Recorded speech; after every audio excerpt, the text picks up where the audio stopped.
Présidente, Monsieur le Premier ministre, les États-Unis d'Amérique sont une puissance impérialiste. Ils ne connaissent que leur intérêt. Cet intérêt est hostile aux droits des peuples et à la France comme puissance de paix. Donald Trump vient d'agresser le Venezuela en toute illégalité. Il s'en est vanté, comme il s'est vanté des bombardements sur des civils et de l'enlèvement du président et de son épouse. Avec Poutine et Netanyahou, Trump détruit le droit international. Trump admet qu'il agit pour le pétrole vénézuélien. Pourtant, il y a toujours des agents du service après-vente du Pentagone pour faire la propagande à sa place.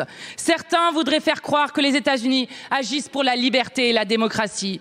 Trump, qui opprime les femmes, les LGBT, les musulmans et les réfugiés, est repeint en héros des droits humains par des atlantistes fanatisés. Personne n'est dupe. L'enjeu n'est pas la nature du gouvernement vénézuélien. Les changements qui doivent intervenir appartiennent au peuple et à lui seul. L'enjeu est d'affirmer que de telles agressions au mépris de la Charte des Nations Unies sont inacceptables. La France doit parler d'une voix forte pour s'opposer à cet impérialisme forcené aux côtés de la Colombie, du Brésil, du Mexique ou encore de l'Espagne. Emmanuel Macron nous fait honte. Ni condamnation, ni mention de l'agresseur. Jusqu'où le président abaissera-t-il la France? Pourquoi s'est-il couché devant Donald Trump en refusant de défendre le droit international? Pourquoi défendre l'OTAN au service d'un État qui nous menace et nous rançonne? Monsieur le Premier ministre, accepter que le droit international soit à géométrie variable, c'est légitimer le règne de la violence généralisée. C'est cautionner l'invasion de l'Ukraine et le génocide du peuple palestinien. C'est s'incliner devant l'annexion annoncée par Trump du Groenland et devant ses menaces sur Cuba ou la Colombie. La France ne sera jamais la vassale des États-Unis et de son dirigeant d'extrême droite. Monsieur le Premier ministre, plutôt que la servilité devant un empire, quand allez-vous retrouver la voie d'une France non alignée pour la paix et pour le droit international? Merci beaucoup, Madame la Présidente Panot. La parole est à Monsieur le Premier ministre. Merci beaucoup, Madame la Présidente de l'Assemblée nationale.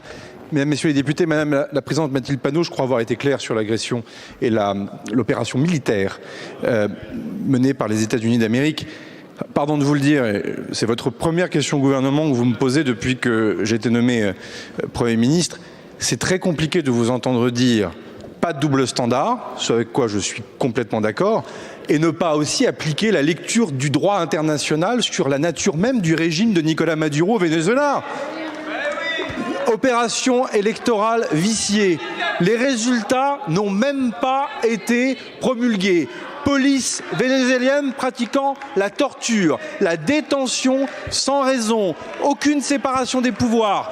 Pardon, on ne peut pas d'un côté dire que la police de la République, ici en France, tue, dire ici que nous ne sommes pas en démocratie et ne pas voir que le régime de Nicolás Maduro était une dictature.